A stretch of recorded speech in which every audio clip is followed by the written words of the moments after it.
Welcome to the Real News Network. I'm Lisa Snowden-McCrae, Editor-in-Chief of the Baltimore Beat, an independent weekly newspaper in Baltimore City.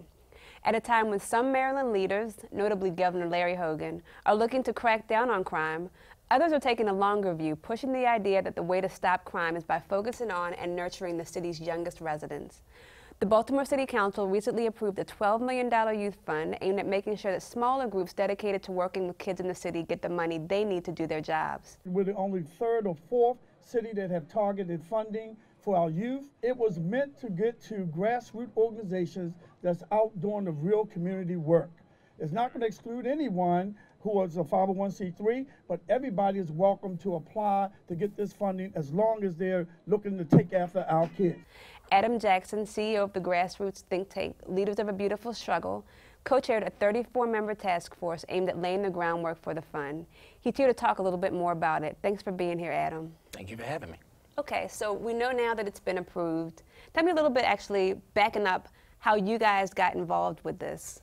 So the beginning of this year, in 2017, after the referendum was voted for in the November election.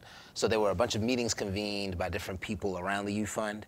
And so essentially what was happening is that there were a bunch of white corporate nonprofits moving in, trying to make themselves the center of the resources, the center of gravity for the fund. And so a lot of our advocacy in general around Baltimore has been criticizing the nonprofit sector in terms of who gets resources and who doesn't, and traditionally how they suck up a lot of the air when you're talking about getting resources from not just the government, but philanthropy. Mm-hmm. And so part of our intervention in the process was to figure out how to make sure that that money went to smaller, particularly black-led organizations and groups in Baltimore, to make sure that we finance the institutions in our community that are working on behalf of our people. And was that something that you guys went to the city council? Did the city council kind of extend the offer to you, or how did you guys even decide that needed to happen? So I could speak for just for LBS. You know, one of the things that was happening, like I mentioned, in terms of those early meetings, particularly there was this nonprofit organization, Strong City Baltimore, mm-hmm. That was convening meetings with an outside group called Participatory Budgeting. And so a lot of their meetings, they weren't centered on how to make sure it was racially equitable. It was a nonprofit essentially trying to sell its model mm-hmm. around how they do participatory budgeting. And so we intervened and criticized the process. And actually, to the city council president's credit, they reached out to us directly and asked me to be co-chair of the task force, and I accepted the role. And it was in the beginning parts, we were trying to make sure that the task force had meaningful community participation.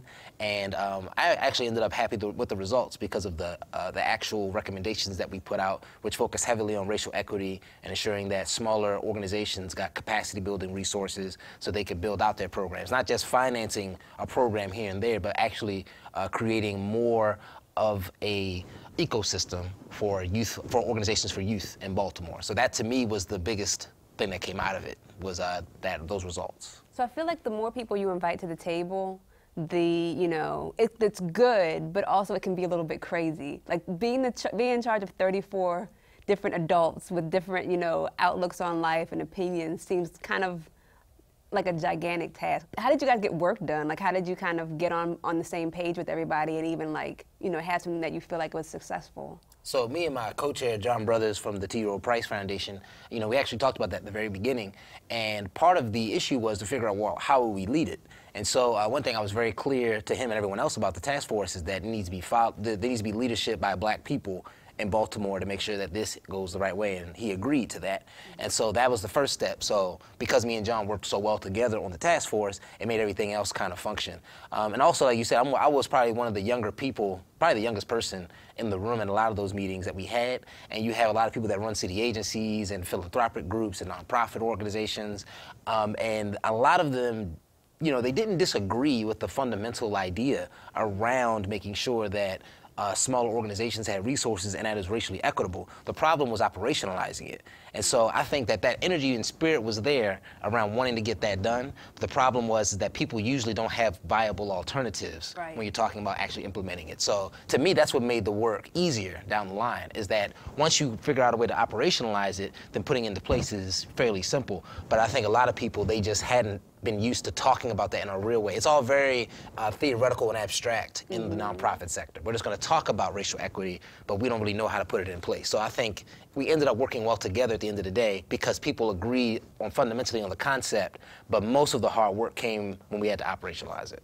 Yeah, because I feel like people are usually creatures of habit. And what you guys are kind of doing, you know, in the things I've read and even our conversations off camera, that you're kind of trying to flip everybody's brains to think about something a little bit different. Like one of the things that really made me want to talk to you is that you're kind of, in looking to kind of decenter white power and kind of like the nonprofit industrial complex, you're taking people that maybe aren't, you know, trained for this work, and you're educating them so that like they'll be able to do this work and really other work, you know, in the future for the city. Can you talk a little bit about that?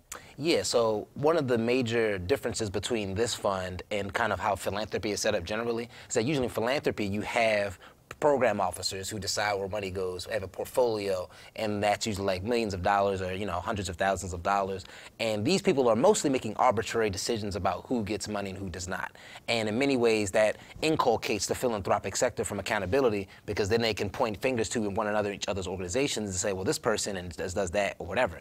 And so part of the difference, like you said, in terms of flipping that, we're putting residents at the center of how money is decided, or allocated rather, because we recommended from the task force that the city instead have a new nonprofit intermediary organization that is controlled and accountable to by Baltimore residents, and that we have an assembly that will replace those program officers, or what we think of program officers. And so instead of paying somebody, you know, $100,000 a year to decide where money goes, you instead can compensate city residents, have them be in a group setting, and look at requests for proposals and decide where money goes in their community. And so that's dramatically different than what happens now. It's a very small group of people who decide where millions and millions of dollars go in Baltimore every year. And the issue is, because we don't see it as an industry, we just think that that's just benign, like that's just by magic that happens. But in reality, you know, a lot of these philanthropic and nonprofit groups are making money off of the backs of black people and off the oppression of black people. And they know they're not accountable to us because there's just nothing designed in terms of infrastructure to make sure that they're accountable to black people in a majority black city.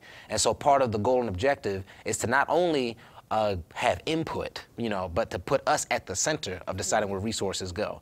And besides that, also focusing on capacity building, because a lot of the time, you know, you can have a black organization that works with several hundred students every year, or young people, but they can't get any money to build out their actual institution. They'll get programming money, they'll get like large swaths of students for their programs, but when you talk about their accounting, their legal infrastructure, some of the very bare bones things that a lot of white organizations have the ability to get because they had the resources to do it, black people don't have those same access to resources. And so the capacity building piece is going to be revolutionary, I believe, because we're not just talking about programs for kids every year. We're talking about people being able to build and scale up their institutions so they can actually go out and receive more money or get larger contracts or do more business, as opposed to right now, it's a very small group of, it's a small pot of dollars that you can go after, and a lot of times just for programs. And so having residents at the center of it, and the piece about institution building, when you're talking about through a racial equity framework, those are the things I think that make it revolutionary in terms of where public dollars go. Thank you, Adam. I'm Lisa Snowden-McCrae of the Baltimore Beat, and you're watching the Real News Network. Join us for part 2 when we talk about what's next for the Baltimore City Youth Fund.